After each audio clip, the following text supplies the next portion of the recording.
എല്ലാ കാലത്തും V D Satheesan പറഞ്ഞുകൊണ്ടിരുന്നത് എന്തറിയോ, ഞങ്ങളുടെ രണ്ടാം നിരയെ നോക്കൂ, ഞങ്ങളുടെ രണ്ടാം നിരയെ നോക്കുന്നു. എവിടെ രണ്ടാം നിര ഇപ്പോൾ? ഇത്രയും ചെറുപ്പക്കാർ ഒറ്റയടിക്ക് കയറി വരുന്ന രണ്ടാം നിര സി പി എമ്മിൽ കാണിച്ചുകൊണ്ടാ, ബി ജെ പിയിൽ കാണിച്ചുകൊണ്ടാ. ഞങ്ങളുടെ രണ്ടാം നിര എവിടെ പോയി? രണ്ടാം നിര ഉണ്ടായത് റീലുകളിൽ മാത്രമാണ്.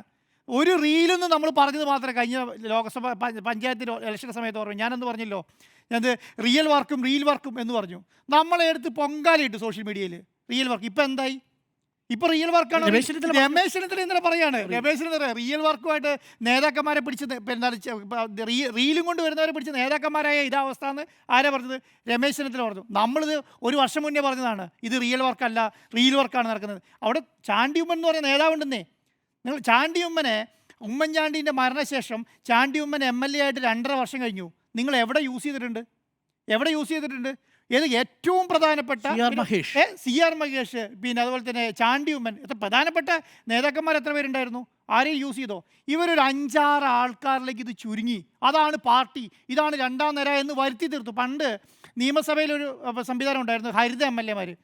എന്തു പറഞ്ഞാലും ഹരിത MLA മാരായിരുന്നു. ഹരിത MLA. അത് എവിടുത്തെ ആർക്കാ പണി കൊടുത്തോണ്ടിരിക്കുന്നത്? ഉള്ളിൽ പണി കൊടുക്കാൻ വേണ്ടിയിട്ട് ഒരു ഹരിത MLA മാരായിരുന്നു. അതുപോലെ ഒരു 6-7 ആൾക്കാരെ ഉണ്ടാക്കി.